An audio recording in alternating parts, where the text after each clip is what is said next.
Matrix ये दे रखा है जिसका साइज 3x4 है और इसकी रैंक 3 है।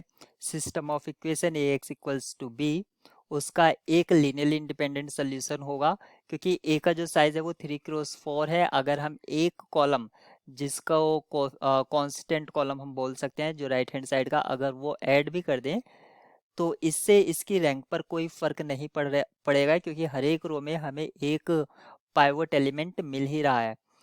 यानी कि रैंक ऑफ कोफिशिएंट मैट्रिक्स और रैंक ऑफ ऑगमेंटेड मैट्रिक्स ये हमें दोनों सेम मिलेगा, तो इस सिस्टम का सोल्यूशन एग्जिस्ट करेगा। ये भी आप वेरीफाई कर सकते हैं सोल्यूशन। अब उसने कहा है कि एग्जैक्टली वन सोल्यूशन हम कैसे निकाल सकते हैं, वो भी LI हम निकाल सकते हैं number of variables minus rank, और रैंक यहाँ पर 3 थी यानी कि 4 माइनस 3 इक्वल्स टू 1, यानी कि एग्जैक्टली 1 LI सोल्यूशन होगा। स्टेटमेंट ए यहाँ पर ट्रू है।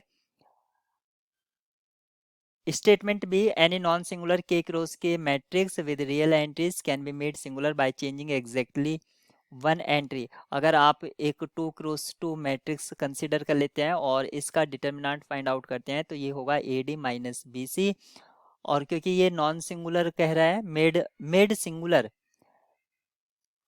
शुरुआत में कहा है नॉन सिंगुलर, तो नॉन सिंगुलर है तो इसको नॉट इक्वल्स टू 0, लेकिन जब हमें इसकी कोई एक वैल्यू को चेंज करके हमें इसको सिंगुलर बनाना है तो किसी एक का वैल्यू निकाल लीजिए। फॉर एग्जांपल मैं ए का वैल्यू निकालता हूँ, तो ए को मैं लिख सकता हूँ BC अपॉन D, और यहाँ पर अगर D नॉन जीरो है तब ये वैल्यू एग्जिस्ट करेगी।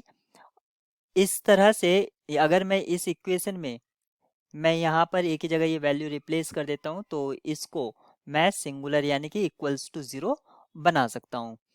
तो ये आपने 2x2 में देखा, और किसी भी हायर ऑर्डर मैट्रिक्स में आप क्या कर सकते हैं, एलिमेंट्री रो ऑपरेशन लगाइए और आप देखेंगे कि इस तरह से डायगनली आप पाइवट एलिमेंट बना सकते हैं। अगर यहाँ पर कोई एक एंट्री नॉन जीरो आती है जो आप जीरो नहीं बना पा रहे हैं तो इसी एंट्री को चेंज कर दीजिए।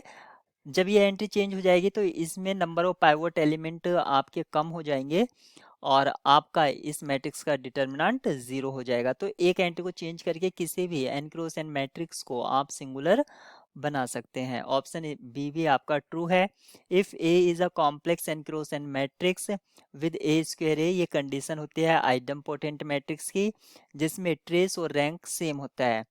क्योंकि आइडम पोटेंट है तो इसके लिए annihilating polynomial x square equals to x या एक्स स्क्वायर माइनस एक्स ये कंसिडर कर लेते हैं और इसको फैक्टराइज कराने पर हमें ये मिलेगा।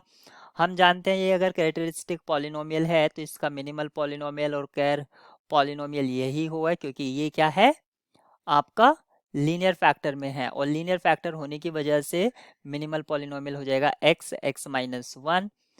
अगर सभी लीनियर फैक्टर में है तो मैट्रिक्स आपके डायगनलाइजेबल हो जाएगी, और डायगनलाइजेबल मैट्रिक्स में सिर्फ डायगनल एंट्रीज पर इसके आइगन वैल्यूज होंगी। तो जो नॉन जीरो आइगन वैल्यू होंगी वही ट्रेस में रोल प्ले करेंगे और वही रैंक में, इसलिए और जो नॉन जीरो आइगन वैल्यू है वो 1 है, तो यानी कि ट्रेस और रैंक दोनों ही क्या हो जाएगा उस केस में सेम हो जाएगा। तो स्टेटमेंट सी भी आपकी ट्रू है। इस प्रॉब्लम के लिए की A B C तीनों ही ऑप्शंस हैं।